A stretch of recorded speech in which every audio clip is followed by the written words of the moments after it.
ಹುಷಾರಿಲ್ಲದೆ ಬಾಯಿ ಕೆಟ್ಟಿದೆ ರುಚಿ ಸಿಗ್ತಿಲ್ಲ ಅನ್ನೋಂಥವ್ರಿಗೆ ಅನ್ನದ ಜೊತೆ ತಿನ್ಲಿಕ್ಕೆ ಎಲ್ಲ ಹಾಗೆ ಕುಡಿಲಿಕ್ಕೂ ಈ ಕಾಳುಮೆಣಸು ಜೀರಿಗೆ ರಸಂ ತುಂಬಾನೇ ರುಚಿ ಅನಿಸುತ್ತೆ. ಹಾಯ್ ಹಲೋ ಎಲ್ಲರಿಗೂ ನಮಸ್ಕಾರ.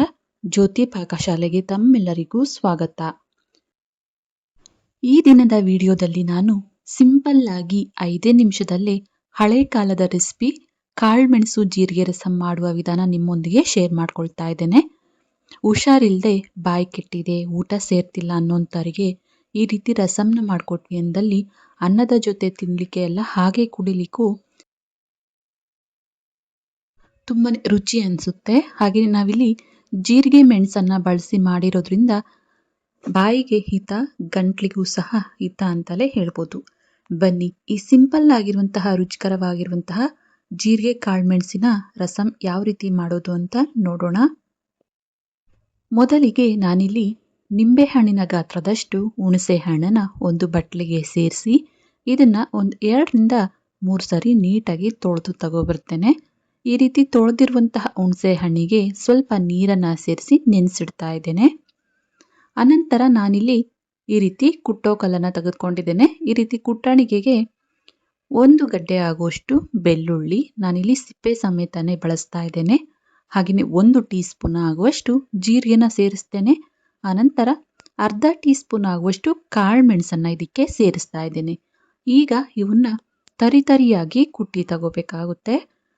ಕುಟ್ಟಣಿಗೆ ಇಲ್ಲ ಅಂದವರು ಚಿಕ್ಕ ಮಿಕ್ಸಿ ಜಾರಲ್ಲಿ ಬೇಕಾದರೂ ಇದನ್ನ ಮಿಕ್ಸಿ ಮಾಡ್ಕೊಳ್ಬೋದು. ಆದರೆ ಈ ರೀತಿ ಕುಟ್ಟಣಿಗೆಯಲ್ಲಿ ಕುಟ್ಟಿ ನಾವು ಈ ರಸಂನ ಮಾಡೋದ್ರಿಂದ ತುಂಬಾನೇ ರುಚಿ ಅನಿಸುತ್ತೆ. ನೋಡಿ ನಾನಿಲ್ಲಿ ತೋರಿಸ್ತಾ ಇದ್ದೇನೆ. ಈ ರೀತಿ ಸ್ವಲ್ಪ ತರಿ ಇರೋ ರೀತಿ ಇದನ್ನ ಕುಟ್ಟಿ ಈಗ ಇದನ್ನ ಒಂದು ಬಟ್ಲಿಗೆ ತೆಗೆದುಕೊಳ್ತಾ ಇದ್ದೇನೆ. ಅನಂತರ ಗ್ಯಾಸ್ ಮೇಲೆ ಬಾಣಲೆನ ಇಟ್ಟು ಗ್ಯಾಸನ್ನು ಹಚ್ತೇನೆ. ಬಾಣಲೆಗೆ ಎಣ್ಣೆನ ಹಾಕ್ತಾ ಇದ್ದೇನೆ. ಎಣ್ಣೆ ಲೈಟ್ ಆಗಿ ಬಿಸಿಯಾಗಿದ್ದೇನೆ. ಸ್ವಲ್ಪ ಸಾಸಿವೆನ ಸೇರಿಸ್ತೇನೆ. ಸಾಸಿವೆ ಚಿಟಪಟ ಅಂದ ನಂತರ ಇದಕ್ಕೆ ಒಂದು 2 ಒಣಮೆಣಸಿನಕಾಯಿನ ಮುರಿದು ಸೇರಿಸ್ತೇನೆ. ಅನಂತರ ಸ್ವಲ್ಪ ಕರಿಬೇವನ್ನು ಸಹ ಸೇರಿಸ್ತೇನೆ. ಈಗ ಇದಕ್ಕೆ ಕುಟ್ಟಿರುವಂತಹ ಬೆಳ್ಳುಳ್ಳಿ, ಜೀರಿಗೆ, ಮೆಣಸಿನ ಮಿಶ್ರಣವನ್ನ ಸೇರಿಸ್ತಾ ಇದ್ದೇನೆ. ಗ್ಯಾಸ್ ಅನ್ನ ಲೋ ಫ್ಲೇಮ್ ಅಲ್ಲಿ ಇಟ್ಟು ಇದನ್ನ ನಾವು ಚೆನ್ನಾಗಿ ಫ್ರೈ ಮಾಡಬೇಕಾಗುತ್ತೆ. ಈ ಬೆಳ್ಳುಳ್ಳಿ, ಜೀರಿಗೆ ಎಲ್ಲ ನಾವು ಹಸಿದೇನೆ ಕುಟ್ಟಿರೋದ್ರಿಂದ ಚೆನ್ನಾಗಿ ಇದನ್ನ ಎಣ್ಣೆಯಲ್ಲಿ ಫ್ರೈ ಮಾಡ್ಕೊಳ್ಬೇಕು. ಈ ರೀತಿ ಚೆನ್ನಾಗಿ ಫ್ರೈ ಮಾಡೋದ್ರಿಂದಾನೇ ಈ ರಸಂ ಇನ್ನೂ ಹೆಚ್ಚು ರುಚಿ ಅಂತ ಅನ್ಸುತ್ತೆ. ಈ ರೀತಿಯಾಗಿ ಒಂದು 2 ನಿಮಿಷ ಲೋ ಫ್ಲೇಮ್ ಅಲ್ಲೇ ಫ್ರೈ ಮಾಡಿದ್ದೇನೆ. ಈಗ ಇದಕ್ಕೆ ಸ್ವಲ್ಪ ಇಂಗು ಪುಡಿನ ಸೇರಿಸ್ತಾ ಇದ್ದೇನೆ. ಹಾಗೇನೆ ಇದಕ್ಕೆ 1/4 ಟೀ ಸ್ಪೂನ್ ಆಗುವಷ್ಟು ಅರಿಶಿನನೂ ಸಹ ಸೇರಿಸ್ತೇನೆ. ಇಂಗು ಹಾಗೂ ಅರಿಶಿನ ಸೇರಿಸಿ ಇದೆಲ್ಲವನ್ನ ನೀಟಾಗಿ ಒಮ್ಮೆ ಮಿಕ್ಸ್ ಮಾಡ್ಕೊಳ್ಳೋಣ. ಈ ರೀತಿಯಾಗಿ ಮಿಕ್ಸ್ ಮಾಡಿದ್ದೇನೆ.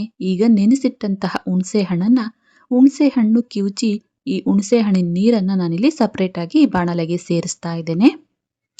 ಹುಳಿನ ನೋಡಿಕೊಂಡು ಹುಣಸೆ ಹಣ್ಣಿನ ರಸನ ನಾವಿಲ್ಲಿ ಸೇರಿಸ್ಕೊಳ್ಬೇಕಾಗುತ್ತೆ. ಈ ರೀತಿ ಹುಣಸೆ ಹಣ್ಣಿನ ನೀರನ್ನ ಸೇರಿಸಿ ಚೆನ್ನಾಗಿ ಮಿಕ್ಸ್ ಮಾಡಿದ್ದೇನೆ. ಈಗ ಇದಕ್ಕೆ ನೀರನ್ನ ಸೇರಿಸ್ಕೊಳ್ಬೇಕಾಗುತ್ತೆ. ನಾನಿಲ್ಲಿ ಒಂದು 3 ಗ್ಲಾಸ್ ಆಗುವಷ್ಟು ನೀರನ್ನ ಸೇರಿಸ್ತಾ ಇದ್ದೇನೆ. ರಸಂ ಬಂದಲ್ಲಿ ತೆಳ್ಳಗೆ ಇರಬೇಕು. ಜಾಸ್ತಿ ಗಟ್ಟಿ ಇದ್ರೆ ರುಚಿ ಅನ್ಸಲ್ಲ. ಸ್ವಲ್ಪ ಈ ರೀತಿ ಗ್ಲಾಸಲ್ಲಿ ಹಾಕೊಂಡು ಕುಡಿಯೋ ರೀತಿ ಇರಬೇಕು ರಸಮ್ಮು. ಈ ರೀತಿಯಾಗಿ ನೀರನ್ನ ಸೇರಿಸಿದ್ದೇನೆ.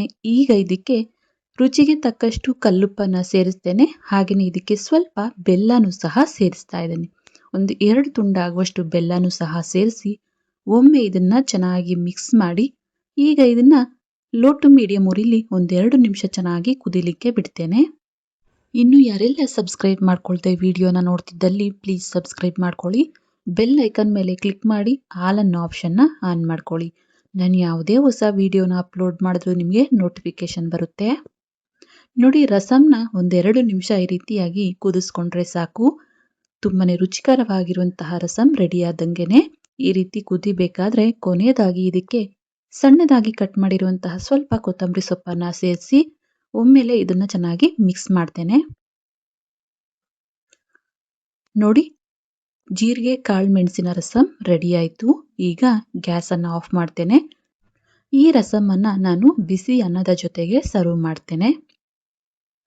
ಸ್ವಲ್ಪ ಅನ್ನನ ಇಟ್ಕೊಂಡು ರಸಂನ ಸ್ವಲ್ಪ ಜಾಸ್ತಿನೇ ನಾವು ಹಾಕ್ಕೊಂಡು ಊಟ ಮಾಡಿದ್ವಿ ಎಂದಲ್ಲಿ ತುಂಬಾನೇ ರುಚಿ ಅನಿಸುತ್ತೆ ಈ ರಸಂ ರೆಸಿಪಿ ಅಂತೂ. ಈ ಜೀರಿಗೆ ಕಾಳುಮೆಣಸಿನ ರಸಂ ರೆಸಿಪಿ ನಿಮಗೆ ಇಷ್ಟ ಆಗಿದೆ ಅನ್ಕೊಳ್ತೇನೆ. ಇಷ್ಟ ಆದಲ್ಲಿ ಈ ವಿಡಿಯೋಗೊಂದು ಲೈಕ್ ಮಾಡಿ. ಇನ್ನು ಯಾರೆಲ್ಲ ಸಬ್ಸ್ಕ್ರೈಬ್ ಮಾಡ್ಕೊಳ್ದೆ ವಿಡಿಯೋನ ನೋಡ್ತಿದ್ದಲ್ಲಿ ಪ್ಲೀಸ್ ಸಬ್ಸ್ಕ್ರೈಬ್ ಮಾಡ್ಕೊಳ್ಳಿ. ಈ ರೆಸಿಪಿ ಹೇಗನ್ನಿಸ್ತು ಅಂತ ಕಮೆಂಟ್ ಮಾಡಿ. ಹಾಗೆ ಈ ರೆಸಿಪಿ ಇಷ್ಟ ಆದಲ್ಲಿ ನಿಮ್ಮ ಫ್ರೆಂಡ್ಸ್ ಅಂಡ್ ಫ್ಯಾಮಿಲಿ ಮೆಂಬರ್ಸ್ಗೆ ಈ ವಿಡಿಯೋನ ಶೇರ್ ಮಾಡಿ. ಧನ್ಯವಾದಗಳು.